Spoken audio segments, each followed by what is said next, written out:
Jason Andrews, welcome back to Acquiring Minds. Thanks, Will. Happy to be here. Appreciate the invite. Jason, you first came on the pod in June, so not that long ago, about 7 months.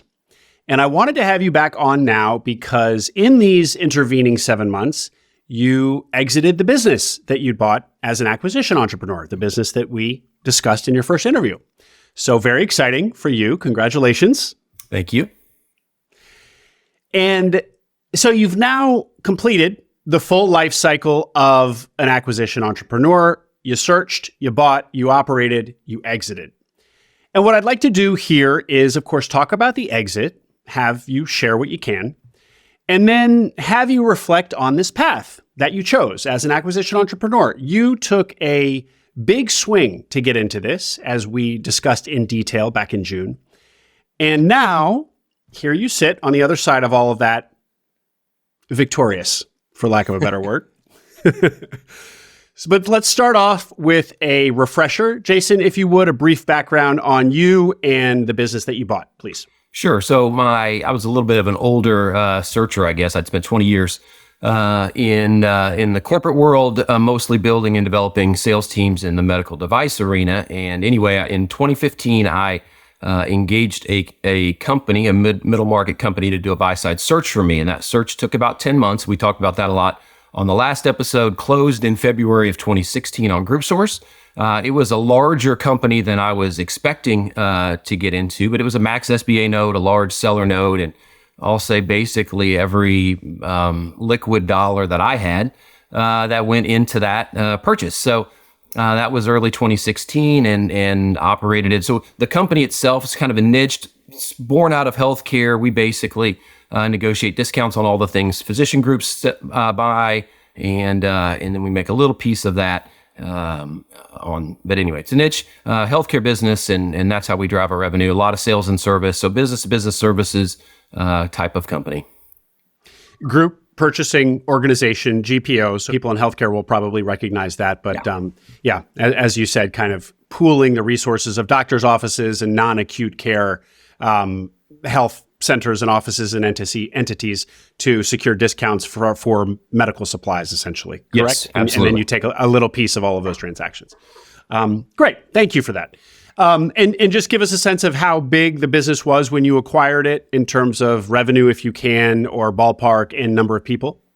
Sure. So around 10, maybe 10 or 11 people. And we did not grow in people size. We've actually got a little smaller. We outsourced a lot of functions that they used to do in-house. We kind of beefed up our sales team and outsourced almost everything else. I had a few operations people that handled that. And so I don't know. So we look at growth a few different ways. It's either spend under our umbrella or revenue, and they mostly correlate. But I would say we were probably 300 million or 280 million in spend under our program when I acquired it. We grew that to about 450.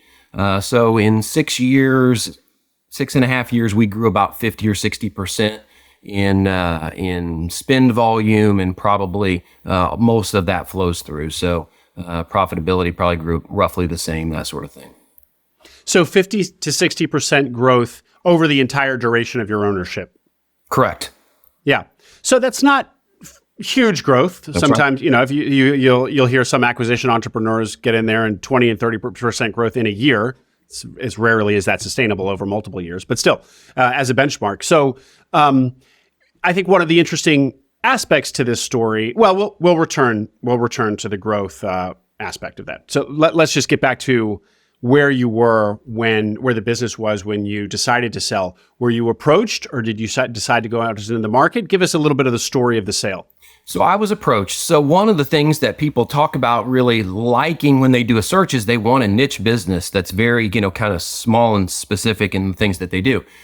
That's great. And I had that, and that was very valuable. The other side of that is, who's going to buy that business? And that's one thing that you need to be thinking about, probably not before you buy it, but as soon as you do, it's like you need to be thinking generally about what an exit might look like. And so one of the things for in the GPO businesses, there's a lot of consolidation, as there are in a lot of businesses. And so at least it was pretty clear to me that the buyer for my business, or the ideal buyer for my business, was going to be a larger version of me.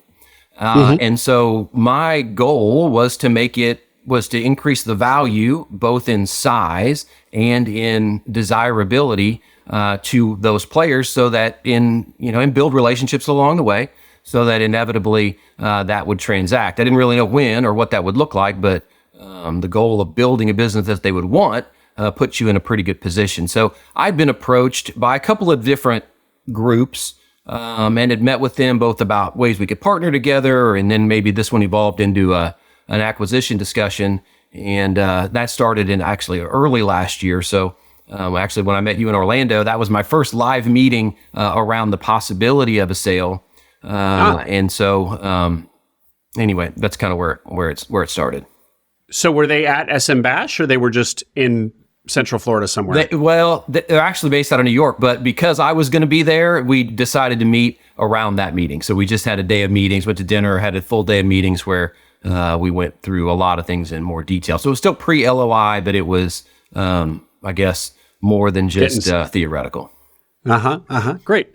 And so going back to this kind of what you just described sounds a lot like Built to Sell. I don't know if you've read the book Built to Sell, but every business, as you're building it, you should be building it so that it is an attractive acquisition to some other entity, whether or not you actually intend to sell it. Because as you build a business to sell, you're just making the thing more valuable, either for some third-party buyer or for yourself. So you were going through that exercise, but did you envision that, yes, like there would be an exit, you would exit this business at some point, before dying, or were you just open to it? Maybe it doesn't happen, or were you kind of like I'm going to hold on to it forever? Yeah, where did you fall there? Well, I was never thinking I would hold on to it forever. I also wasn't thinking that I would only have it for 6.5 years. So it was something in the middle. But pretty early on, I knew when I bought it, it was a stretch for an individual buyer, right? That was going to be SBA. It was like pretty good in size. I mean, it wasn't quite an 8-figure purchase, but it was close. And so I knew that as I was growing it, an individual buyer was going to be a difficult. And so it's like, that's probably a person that looks like me is probably not going to be the buyer. So private equity had been approached. I'm like, I don't really think it's an option for private equity, due to private equity wants to put a lot of resources in it, grow it fast, and then exit it. And it's not that type of business. I mean, it's a steady growing, cash flowing business, but not super sexy, not super scalable in that way. And so it was like, well, the most likely, and then there's another stakeholder that's a part of this. It wasn't just me. It's like, well, what about the company? I mean, I do care about the people that are there. They're good at their job. They do a nice job. I want to make sure that they have a future that works for them and opportunities. And so that's where it kind of led me to, of those 3 doors, it was probably going to be a strategic. And and so that's the direction it went. And so not necessarily the perfect timing for me, if I were to draw it up, but everything else checked the boxes. But why not hold it indefinitely? Why not hold it for another 20 years? Yeah. And it's a good question. I don't know. I mean, the consolidation within the industry made me wonder if, it's like am I going to be able to pick my timing later, right? Yeah. Or as the options get less and less, if I'm convinced that that's going to be a buyer, and there are only a few of them that are looking to acquire through or build through acquisition. If no one's buying or deciding to build through acquisition, I don't have a buyer if and when I'm ready to sell. So yeah, that was part of the. I don't know that I was right on that, and I certainly wasn't at a point where I needed to sell in 2022. But I don't know that I could have played it forward to 2032, and the game board would have looked the same. Yeah, well, and that's actually.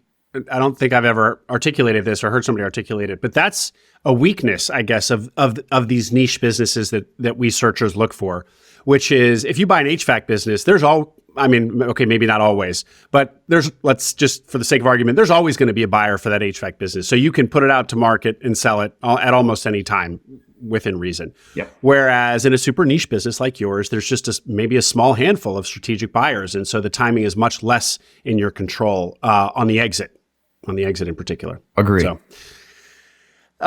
you did not have investors when you bought the business. And so you had the freedom, what we're talking about now, the freedom to sell, the timing of selling, even though the market conditions maybe forced your hand a little bit. Internally, you could decide when and if you wanted to sell. And one of the big things for small business buyers when they do take an investment, which is many folks, is that, that exit is going to be more of a collaborative decision with their investors, and they're going to have to find, they might not agree with with the timing of their investors. And often the exit is quite important to investors because that's really where they see the realization of their return and they get their money back. And so I always just have the sense that when working with investors, they're maybe going to be less amenable to just holding on to a business forever because they at some point want to see their capital back. That's a huge generalization, but I'll make it. Do you have a reaction to any of that? Like in retrospect, are you glad you didn't have to, talk to yet another party, the third party, namely investors, to get their input on whether or not it was a good time to sell? I'll say yes, and maybe a little bit no. I mean, you need to be thinking along those lines. So maybe investors start thinking about that always, right? They're always thinking, okay, I need to get my money back, and what does that look like and when? It's not a forever decision.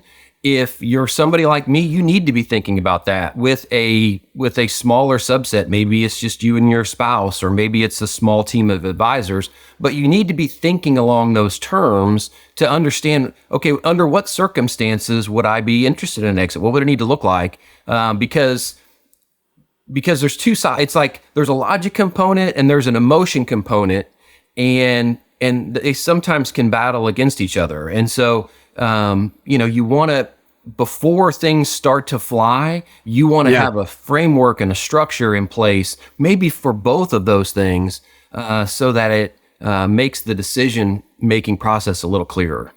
Mm-hmm. Yeah, that's a great point. Yeah. Okay. Can you tell us some details about the sale itself and the acquisition price and so on? What can you share there? Yeah, so it was, the price was, I guess, not double what I paid for it. It was something between 50% higher and double what I paid for it. So that was the amount of I guess the acquisition. One of the things that we had done over time is really aggressively pay down the debt. So we had about $6.5 million in debt at the start, and then 6.5 years later, it was down to just under 2. So there was some debt. There was still a note component to it, but we'd pretty aggressively paid that down, and that was, so we'd taken some distributions, but I hadn't distributed. I mean, I kept a lot of cash in the business, taking distributions obviously for cash and maybe for some other things, but it was not a drain the bank account at the end of the year type of thing. I don't know that was the right decision. I could have done that and put it into other things, and maybe that had done better, but there was a sleep at night component that was aggressively paying down debt that was important to me. And so that was the route we chose. Mm-hmm. Okay. And in terms of the structure of the acquisition, can you share that at all? So it was 80% at close, and then 20%, most of that front loaded into year one. And so there is a recurring component to our business. Most of our customers are continued customers, but they aren't contractually obligated to be. And so there is a little bit of a tail to the business. It's probably about a 6-month lag. So I had a lot of control over year one. So the majority of the, I'll say, earnout component is built into year one. We're a little over 6 months in. Year one, I would say, is pretty well baked, but there is a piece that's in year two as well. And is that kind of 80% at closing and then 20% earnout, let's call it, over those 2 years? Is that kind of a standard structure for a deal like this, or is there no such thing as a standard structure for a deal like this? I think there's probably no such thing as a standard structure. It would be very difficult to not have an earnout component at all. But how much and the length of time, I mean, there's a fair amount of discussion in negotiations about that, right? There's the amount, then there's the amount up front versus earnout, and how does that play out? And what are those, what are those levers to pull? It's sort of, you've had people on your show say this, that you can get your price or you can get your terms. You can't get both, but you need to understand what's important to you, what's important to the buyer, and find something that works. And who is helping you through this? I mean, this is the first time you're involved in a sale like this. Did you have counsel of any kind?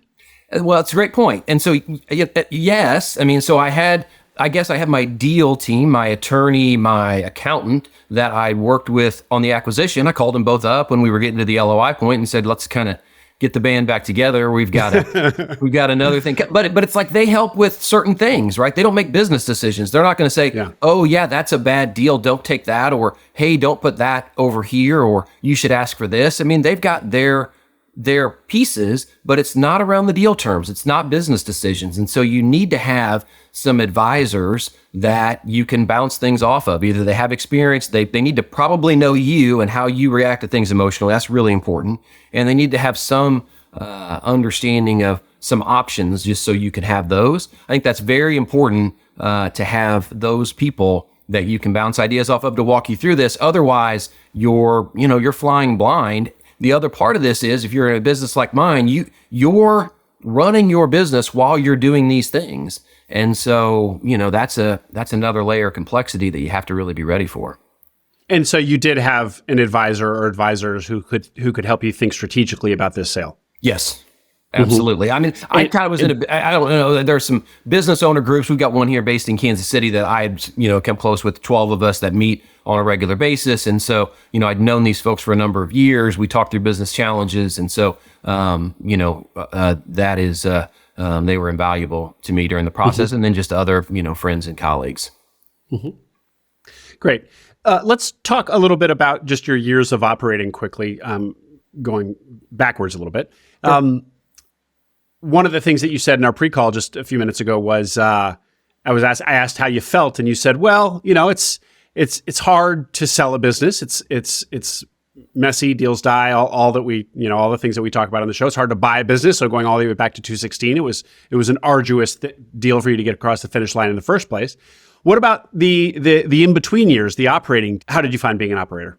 It has its ups and downs, obviously, but I loved it. It's like I was in a very unsexy business. If you were sitting next to me at a dinner party, you're probably looking for somebody else to talk to. It's not a fun, super fun business, but I loved it. The challenge of business and kind of the levers to pull and how do we do this and how can we do that better? It led to some operational changes of outsourcing a number of functions, and it led to how does our sales team and how do we change and pivot and grow and do things like that. And those puzzle pieces and putting that together and figuring out how to continue to grow and win and have success was very fun. It wasn't always, it wasn't a straight up path or anything like that, but I always enjoyed that. And so, so the operating part was fun. Much more fun than buying or selling, for sure. Mm-hmm. Mm-hmm. Because, you hear for a lot of people that once they get into the seat as CEO of a small business, it's a rude awakening. It's a lot more difficult. It's different than they expected. So not always nice to hear when somebody says that they actually really enjoy it. I should say that most of my guests also do enjoy it, but it still bites them in the butt in ways they weren't expecting going into it. For sure. You mentioned already that you kind of made the organization more sales forward, more and outsourced a lot and built up your sales team. I can't help but notice like your own background is as a sales leader, as a salesperson, and then somebody who then, ran sales teams. Do you think that that was just kind of your bias to do that because that's the world that you're comfortable in? Or did you see very kind of objectively that that's what this business needed? Maybe a little bit of both, probably the first one. So it's like every small business does some things really, really well. And so it behooves you as a small business owner to understand what those things are. Maybe it's you, maybe it's some key personnel. There were some operational things that we did absolutely excellent and we kept doing those functions. But understand what it is you do really well and hire out the rest of it. or what are the things that really matter in your business? What are the levers that are really going to ratchet value either to your customers or value to your organization? What are those things? And focus on those things, and then inherently stop focusing on the other stuff. So it still needs to be done. The HR functions, payroll, the benefits, all of those things are important, but they're not, you don't have to do them in-house. There are people that are experts at those things, probably better than you. And so if that's not your area of expertise, spend very little time on them and outsource that piece. You had mentioned that you didn't take a lot of dividends out of the business, but what you did do with the excess cash flow was pay down the debt faster than you needed to. How did you make that strategic decision? Like, why not hire 3 more salespeople rather than paying down the debt faster? So the first thing that was the goal of excess cash was to keep a fair amount of it in the business. Except my one of the best pieces of advice that I got early on was don't pay down your debt too fast, right? So first thing is build up a big nest egg, because most small businesses don't fail. They run out of cash. So make sure you've got a war chest of cash. It's not going to make you any money. It certainly wasn't then. It's paying nothing, but it's important. So that's number one. That was the first component. The second is, where can we use the money to grow the business? And so there weren't opportunities that we passed up on that were good growth opportunities. But it was, kind of a decision of, okay, we've invested in these growth opportunities, and now like throwing more money to try to, it's sort of like this cake is going to bake and it's going to take it 45 minutes. If I put it in the microwave, I can't do it in 4 minutes. It doesn't work that way. And so once we made those investments, we gave those time to grow. And then the other excess cash that we had beyond the stockpile and the investments went to pay down, mostly went to pay down debt. One of the things we've already kind of been touching on, but I just want to address it explicitly, is the power of the buy then build model, the acquisition entrepreneurship model, because you had a very significant exit for yourself. And just to put a little bit of numbers for this for people, as you said, you sold it for somewhere between 50% and 100% more than you acquired it for. We know that you acquired it for, we don't know what, but call it 7, 8, 9 million. So you sold it for, we don't know what, 13, 14, 15, 16 million. And you had paid down most of the debt. You still had $2 million in principal to pay down. So, call it 15 million minus 2 million, 13 million. Rough number. You're not nodding at me or doing it. You've got a poker face on, but I'm just giving people some sense of what this financial event for you could have looked like. So that is just an enormous amount of money. I mean, that's just a wildly successful financial event for any individual to experience in their lives. And so what's doubly remarkable to me about it is that there wasn't a ton of growth, 50, 60% of over 6 years in total. So I think that's just a really, really compelling evidence of how this model is how the buy then build model is so powerful, because kind of just paying down the equity and getting, some modest amount of growth can still realize an incredible exit at the other side. Care to weigh in on that? No, I think that's right. I mean, I'll say one thing: people are buying businesses. They're like, "Oh, I'm going to do this, and I'm going to grow it." And in my model, I'm going to grow it 100% in 3 years. I'm going to double it in 3 years. And a lot of people do. Those are usually the ones that end up on your podcast, right? There are a lot that don't, right? Some, it's very difficult, and the things that you think are going to be levers that are really going to ratchet up the business may not be what you think they're going to be. That's when you're modeling, it's probably worth understanding. It's like, hey, this person that owned it for 20 years might have done a lot of things right that you're probably not just going to immediately double in 3 years. That's possible, right? So factor that in. And so at least for ours, I mean, so if the business that I had purchased, which I maybe thought I was going to purchase, was significantly smaller, then the growth would have needed to be a part of the component. It was a larger business, and so it became more, there's growth opportunities, and we did grow, but it was more like buying a large asset and just paying down that asset, and the overall enterprise value came from that, as opposed to taking something that was smaller and tripling it in size. It was taking something that was bigger and paying that down and realizing the value at the exit of that spread. Yeah. Well, that's a strong argument for buy bigger rather than buying small. And in fact, one of the interesting things from our conversation back in June was that you anticipated buying much smaller than you did. You didn't go out looking to buy nearly as big as you did. You thought it would be kind of more searcher style $1 million, $2 million business, and it was multiples of that size. But yeah, all to say that on the exit, you're likely to. I don't want to overstate this or generalize too much, but it feels like you're likely to see a more handsome exit if you're getting into a bigger, stabler business, because you just don't need as much growth to be there to have it be really material for you, the individual acquisition entrepreneur, when you exit. One of the things I like to ask people, is there anything that you look back on now that you did wrong, could have done better, mistakes you made, anything where as great an outcome as all of this is, and as frankly happy a story as all of this is, could have been even happier if you'd done X differently? Probably, right? I mean, definitely. There are, I guess the main thing I would answer that to is you're going to make a lot of mistakes. Nothing about small business ownership needs to be perfect. It needs to be purposeful effort over a long period of time.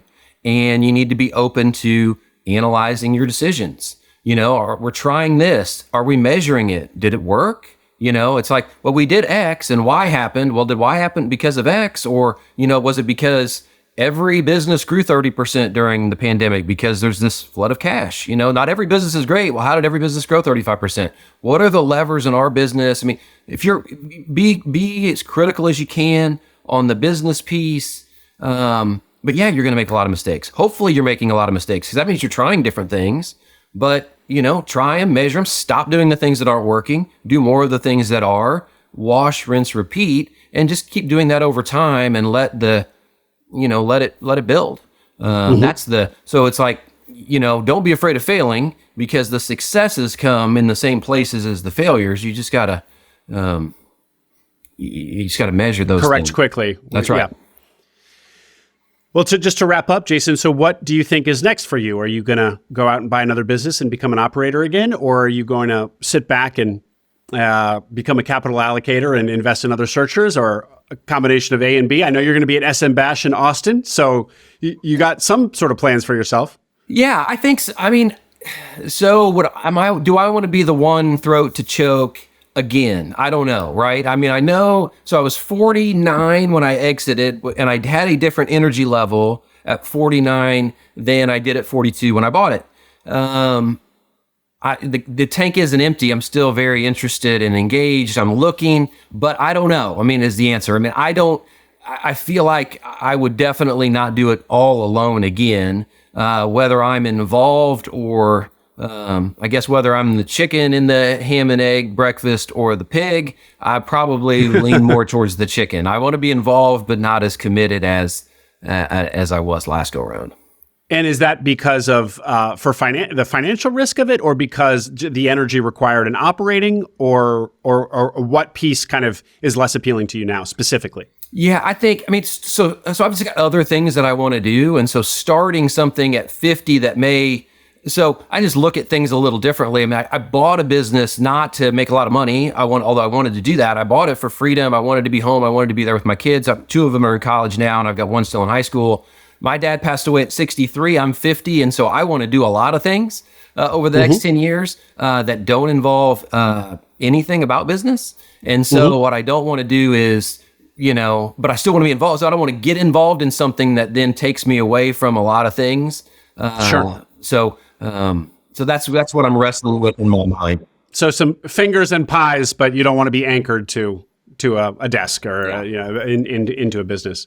And so just to close this out, Jason, what are some of these things on your bucket list? Well, I want to travel some. So that's mostly it. I want to travel to some different places and experience some different things, and just be able to say yes to opportunities without checking a calendar. Sure. Well, that is the dream. So congratulations for getting there and having the option to do that now, Jason. Thanks coming back on and sharing with us details of the sale and how you thought through this. And I guess I will see you in person in Austin and be eager to hear, where your head's at that time. Well, thanks, Will. I appreciate you having me on. I had a number of people reach out after the last one, and I would encourage anybody to do so. I'm not that active in social media forums, but I'm very happy to have conversations and help anybody that's searching. So I really have enjoyed that part of it. Had a number of people that did that. I don't know if I was much help, but I'm happy to talk with anyone anytime. So thanks for the forum. I appreciate it. Well, great. And one reminder to people, of course, there will be a link to your original interview in the show notes. And it really was a great interview. One of the things that we spent time on, as you already mentioned, is that you used a buy-side advisor, which many searchers do not. Very few of my guests, if any other than you, have. And we really got into it. It was really expensive. The headline was, it was quite expensive, but it was also more than worth it. And you couldn't even remember exactly what you paid because in the grand scheme of things, it was kind of immaterial, even though it was, north of probably $200,000. So really a really fascinating kind of conversation around that. And the group that you use, your buy-side advisors, DVS group, has subsequently gotten in touch with me. And they also heard from a lot of folks after our conversation. So I'm glad people have really listened to your episode and hopefully your first episode, and hopefully this follow-up will boost it again. So thanks very much, Jason, and good luck to you, and a hearty congratulations. Appreciate it, Will. Thanks again. I hope you enjoyed that interview. Make sure you subscribe to the Acquiring Minds channel below. We are now publishing twice a week, so tons of new interviews and stories to come, stories that will help you along your own path to acquiring a business.